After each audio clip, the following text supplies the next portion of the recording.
Hello everyone, and thank you for joining our Palantir Presents webinar series. Today we have a special presentation for you, Portfolio Optimization, a Multiple Option Decision Scenario Approach, presented by Rose Solomon.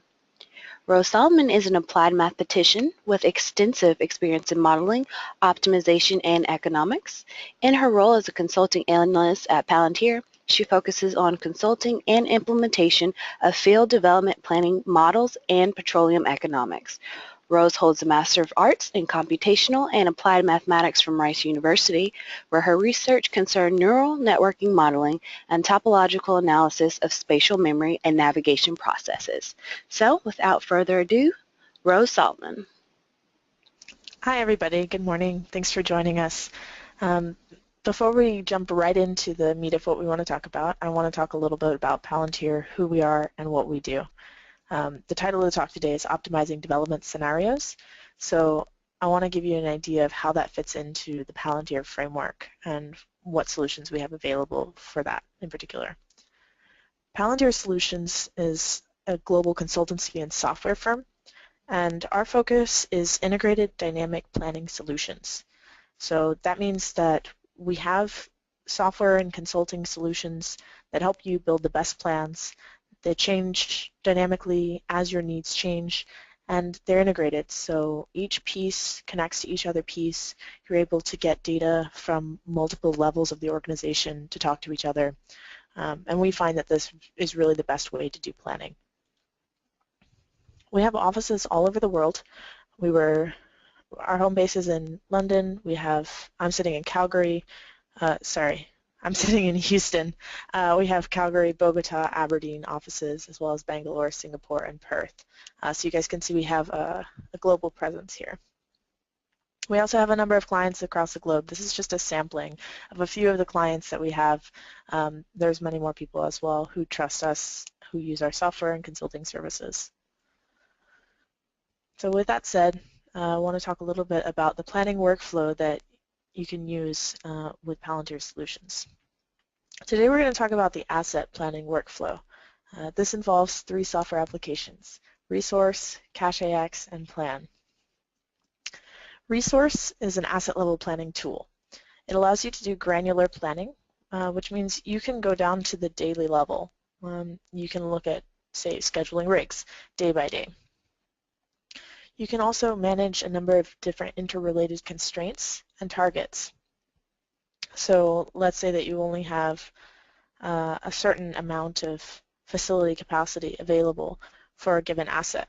You can easily measure that in Resource. It quickly builds out a number of different field development scenarios. So if you want to change certain input factors and see how that influences the changing field development plan, I'll show you how to do that today in Resource. The next application that we're going to show is CacheAX. This is for economics. It's a desktop-based tool, and it's relatively easy to use. So we'll go into this tool as well, and you'll see that it's spreadsheet-based. So if you know how to use Excel, then you'll be able to use this. But it provides additional benefits, like being able to see all your projects at once, multiple scenario views, being able to sort and categorize those projects, as well as reporting options. The last application that I want to talk about is Palantir Plan. This is our portfolio planning tool. So this is where you can look at corporate level constraints. You can optimize a portfolio for when projects should start and end, which ones should be included or excluded, and certain business rules that you might have. We'll talk about all of that today. One of the best features of this workflow is that it's integrated. So your data from Resource, your field development plan that you produce there, you'll then move it to CacheAX, where you can run full economics and see the true value of that asset and that plan. And then you can go to Palantir Plan, where you can compare multiple different scenarios across multiple different assets to see what's the best for your company. That's the workflow that we're going to go through today. So there's 2 different levels of the corporation, the hypothetical corporation, that we're going to go through today. The first level is the asset level. So this would be more directed towards what an asset manager or somebody who was making up a field development plan might do. This would be done in resource. So in this case, we assume we have a shale gas play in Oklahoma. We have three different areas, one that has been historically producing, one that's just about to be developed, and then some exploration options as well. We have a capital budget constraint, facility capacity constraint, and rig constraints. You only have a certain number of rigs available. And the problem here that we want to solve is to schedule drilling. We want to maximize the value of the asset and satisfy all the constraints. We want to evaluate multiple scenarios. We want to build out those scenarios rapidly. We don't want to be sitting around waiting for weeks or months just to change a certain scenario. We want to be able to do it in minutes. So we'll be able to see how to do that with resource. So you'll see here that maybe we have not only that one asset in Oklahoma, which is one resource file, but maybe another asset manager sitting in Texas also wants this ability to rapidly build out development scenarios. Or somebody else in North Dakota wants to do the same thing. So they can each have their separate workups that have their own field development plans, and then they can push it to CacheAX. So you can have one central CacheAX file that consolidates all the economic information from each of these different areas and runs full economics based on the U.S. fiscal terms. Once you have those economics run, then you can move everything into Plan. Plan will help you view and visualize each of these different scenarios.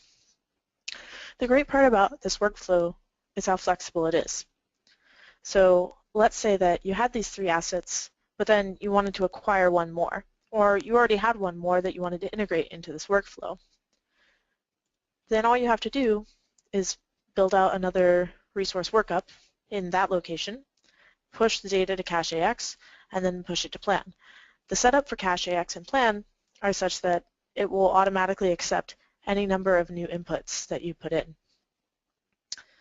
So all you would have to do is implement the asset level model, and then you can push it through to the corporate level decision-making tools.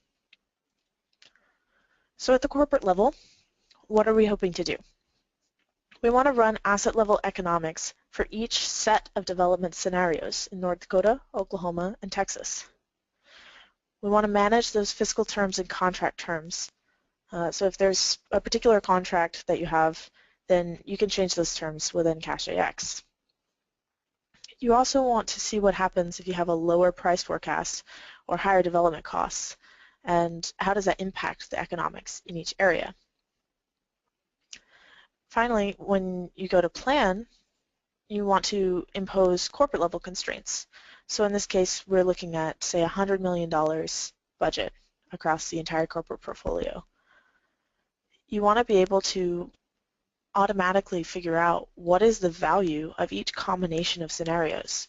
In this case, the scenarios that we'll be looking at is the number of rigs.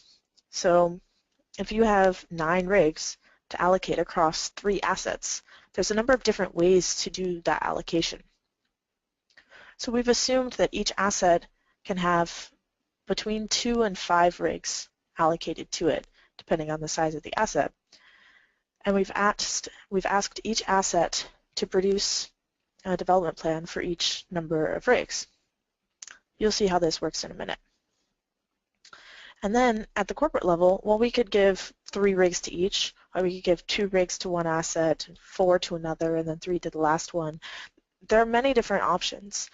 So it would take a long time if you just wanted to manually compute all the different options. Whereas in Plan, you can set Plan to find either what is the optimal value overall, or you can just click on and off to see the differences in value between different combinations of scenarios. We can also visualize this in a single graph, which is really, really powerful when you're trying to make decisions. We'll cover that as well today. So with that being said, that's the framework for where we're going to go, what we're going to do. So let's do it. I'm going to move directly into the applications, to resource, then to CacheAX, and then to Plan.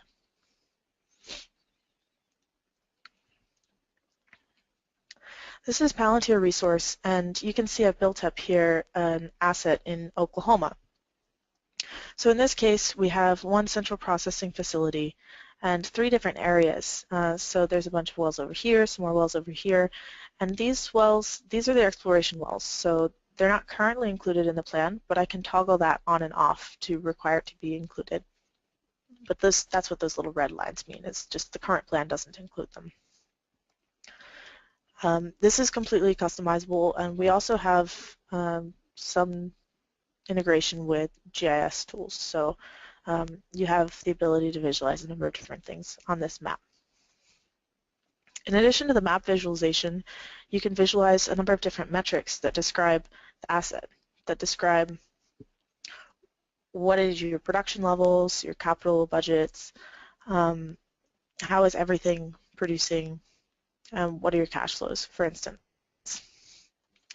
So here you can see production over time that initially we're building out the asset, but then production ramps up and quickly fills to facility capacity.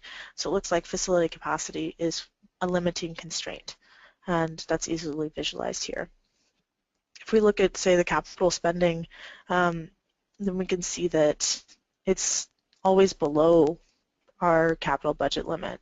So it looks like, in this case, we don't need to spend all the money in order to fit that capacity. Now we might look at putting that money into facility upgrades or looking at transporting raw material to a different facility somewhere else and buying some capacity that way. So these are the kinds of questions and things that you can explore using resource. You also have a number of KPIs, and this is completely customizable. So whatever your KPIs are, that's what you can see here. So in this case, I've just picked like BOEs and DPI, ROR. So you can see what those are as well. You can visualize the cash flows. So this will allow you to see revenue or total cash flow or total spending over time. And of course, you can change all the colors or anything else that you might want to see there. And then you can see how much we're actually drilling over time as well. So one of my favorite features about resource is it's fairly simple and straightforward to change something. So in this case, this is our asset, and we have just a spreadsheet format, again, completely customizable. So whatever your spreadsheets already look like, we can just load those in directly. So we have prices, and you can go in and change these. We have rigs available. So for instance, if we had 5 rigs available and I wanted to change that to 4 rigs, then I could just type that in.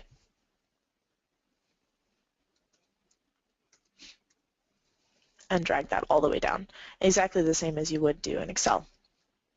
And once I've changed that, it dynamically updates everywhere else in the software application. So on each of these visualizations, as well as within the properties, you'll see that that change has been made. And that's what Resource is doing now. It's just dynamically changing that rig count. So you can go from 4 rigs to 5 rigs, or check out 2 or 3 rigs as well.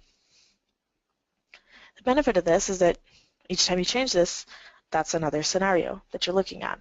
So this is the process of rapidly building out new scenarios. You can now see here that the drilling line, it's at 4, and before we had it at 5. In addition to seeing the overall global view, you can also look and drill down and see what a single well looks like. So in this case, for this well, you can see production numbers. You can change the type curves directly here. You also have the option to calculate type curves within Resource. You can talk about how much the well costs. Any input that you want to include, you can put that here. You can visualize the gas production of one individual well if you'd like to do that as well. You can also look at drilling. So for instance, in these 3 different areas that I was talking about, the purple, orange, and then the exploratory area, you can look at the rig and see how much rig utilization you're actually getting in that particular area.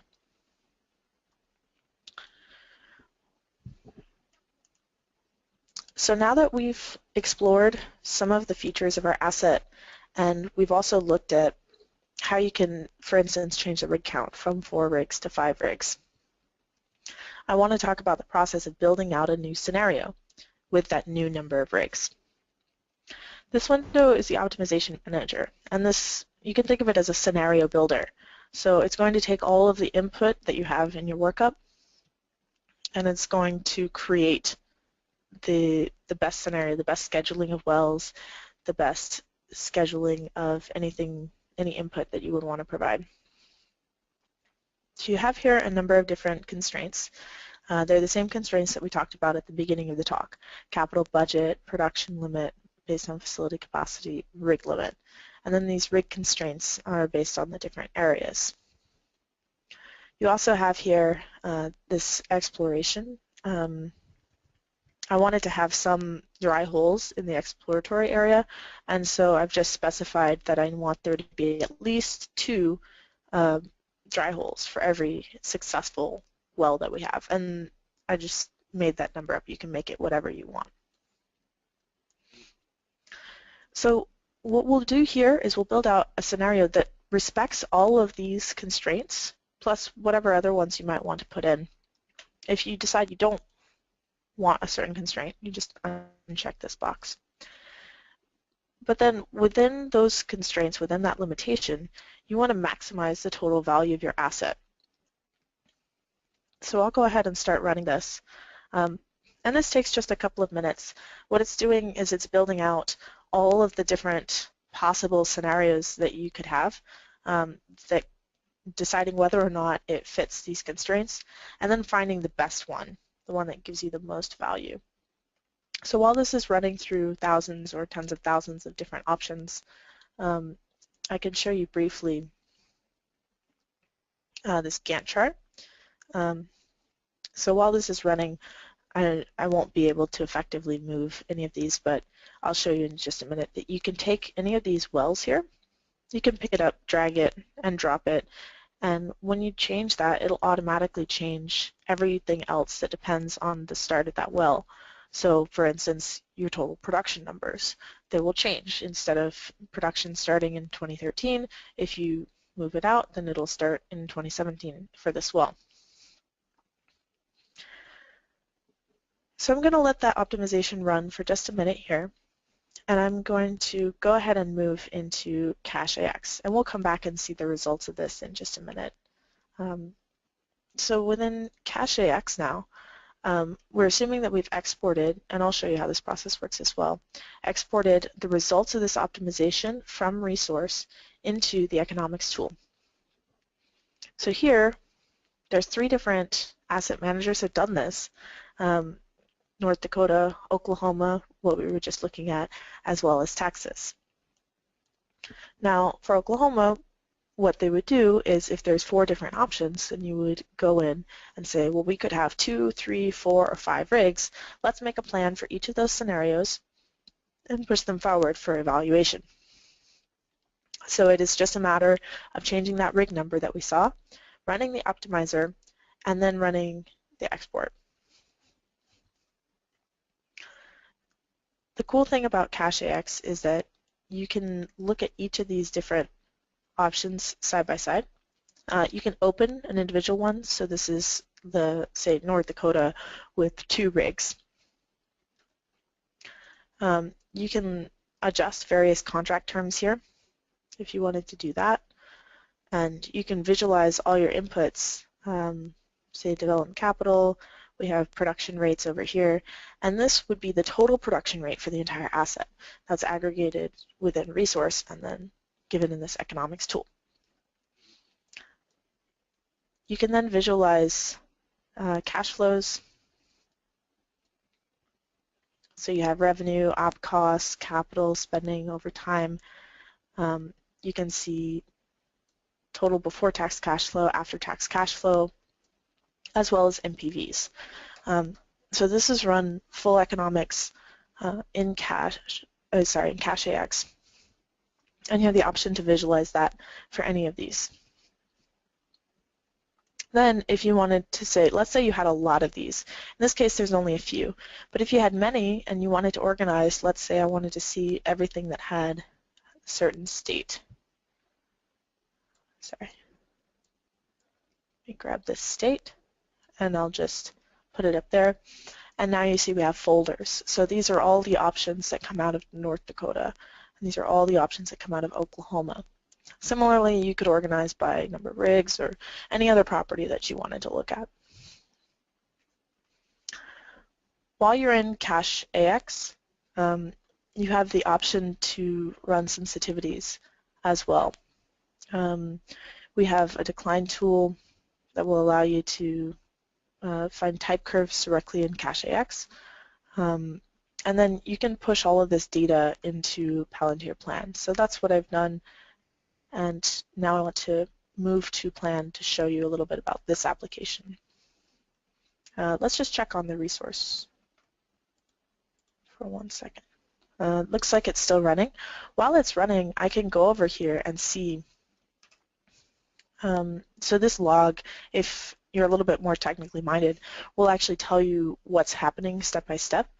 So right now I can see that the gap defines the difference between the current solution and absolutely the best solution. What's the maximum of that difference? So here is 0.66%. And to me, if I'm within 0.66% of my best MPV, that's probably good enough. So you can let it run for longer and it'll get a more accurate solution. But in this case, I'm happy with that. So I'll go ahead and stop it. You have options within Resource to decide how accurate you care about the solution being and how quickly you need the optimization to run. So if you need the absolute best scenario, then it's going to take a little bit longer to get that. But if you just need, say, within 1%, then it won't take very long for you to run that. You'll see that in just a couple of minutes, we've managed to build out this scenario. So here it's finding, of all the scenarios it looked at, it's finding the best schedule. So once you have that schedule and you've put it into Cache AX, you've run economics, then you can push that into Plan. And you can see that these are exactly the same options that we had in Cache AX. So for each state, North Dakota, Oklahoma, and Texas, we proposed a number of different scenarios depending on the number of rigs available. You can then quickly toggle between those scenarios. So for Oklahoma, we could have 5 rigs, or we could have 4, say. And you'll notice that each of these charts change dynamically when you change this number. You'll also notice that something over here blinked red. So the rules are basically constraints within Plan that allow you to specify your particular business rules. In this case, I've specified that we can only have one field development plan coming out of Oklahoma. It doesn't make sense to drill the same wells twice. So if I tried to do that, and I tried to pick more than one of these, you'd see a big angry red no over here on the side. So as far as these visualizations go, you can see we have a number of different summary values. Those are quickly visualized over here. Say the after-tax cash flow changes dynamically as well when I change these included or excluded. It's also possible to shift these over time, and you'll see the cash flow change. You can see cash flow visualized on this chart. The line is for capital spending. And then remember we had a $100 million budget, so I'm displaying that here and trying to see what combinations we could come up with that actually put us up below that budget. So you could manually play around with this and see what happens.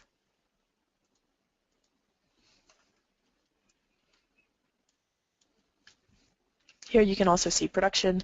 Basically any metric that you want to look at, you can visualize here. One of the things that I like the best about Plan is the snapshot functionality. So in that case, you have maybe 7, 8, 9, 10, 11, or 12 rigs that you have across all areas. So if you're the corporate manager trying to decide how to allocate rigs across 3 different assets, you might say, how many rigs do we want to have? So if, for instance, we have 10 rigs, well, how should I allocate those?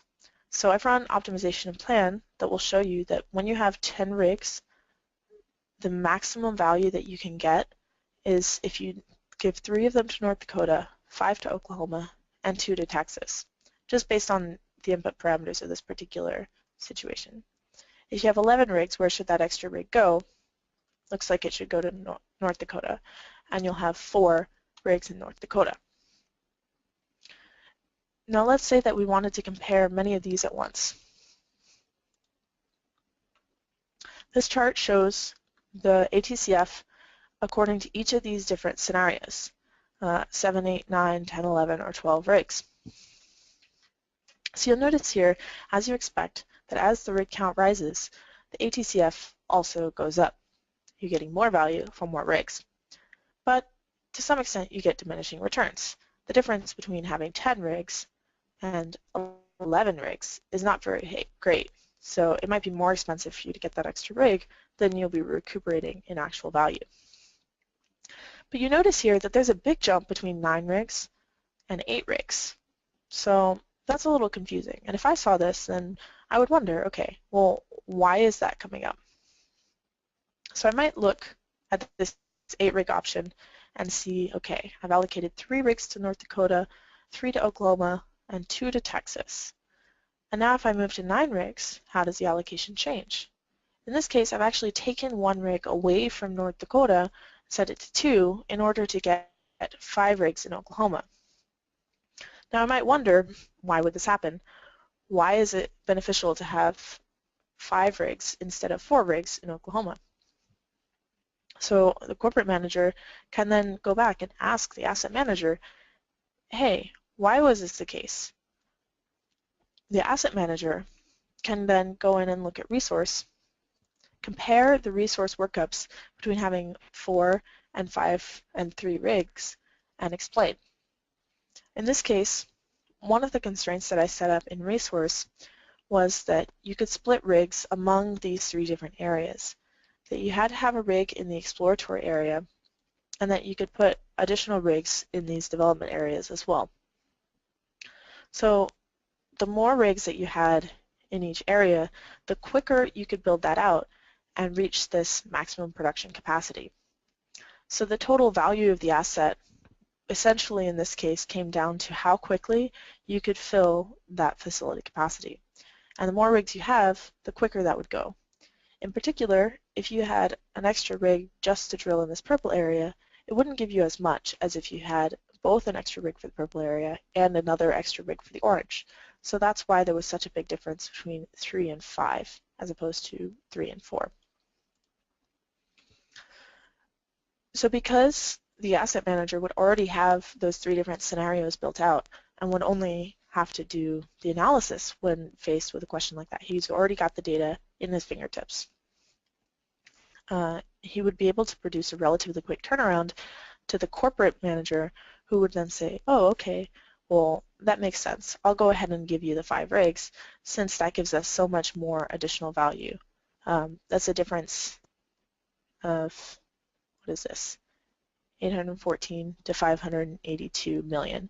So that's quite a big difference for just 1 additional rig. So in that case, if I was the corporate planner, I would make sure to get that additional rig and send it over to Oklahoma.